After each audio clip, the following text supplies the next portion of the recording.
Насколько нам известно, прокуратура города Сухум совместно с администрацией проводятся проверки по выявлению незаконно возведенных объектов. В чем заключается ваша работа? Это в основном объекты коммерческого характера, потому что очень много проблем, связанных с границами застройки, с этажностью застройки. Много жалоб поступает в прокуратуру, и вот нашим руководством была инициирована данная проверка.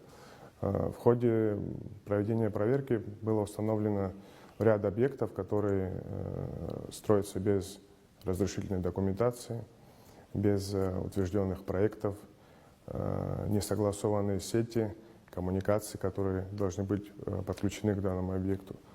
Поэтому серьезные нарушения, которые были нами выявлены, продолжаем выявлять данные нарушения, требуют, получается, более пристального контроля со стороны и архитектуры, и прокуратуры, поэтому мы в дальнейшем будем уделять большое внимание данному направлению.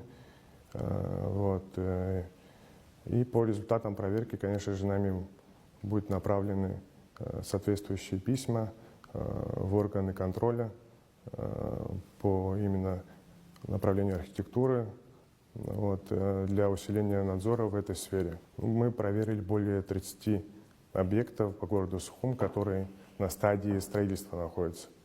Данные объекты имеют следующие нарушения. Это отсутствие, получается, проектно-сметной документации, разрешительной документации, отсутствие соответствующих разрешений от Черноморэнерго, от водоканала, от СЭС, городских служб, соответствующих, которые должны дать свои разрешения на подключение, на санитарные нормы, на противопожарные нормы.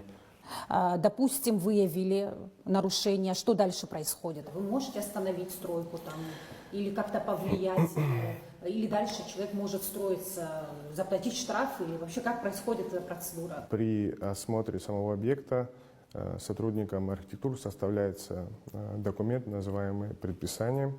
В данном документе сотрудника обязывает предпринимателя или физлицо приостановить строительные работы до устранения нарушений норм и правил строительных. Также одновременно выписывает протокол об административном правонарушении по статье 147 Кодекса об административных правонарушениях Республики Абхазия. За отсутствие разрешения, если такового нету, конечно же, у застройщика.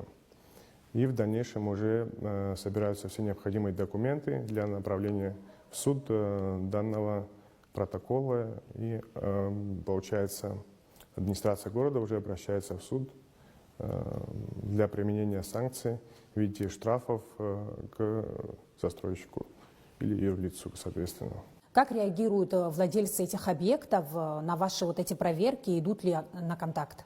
Все по-разному. Кто-то понимает, кто-то неоднозначно. В этой области много проблем, все об этом знают.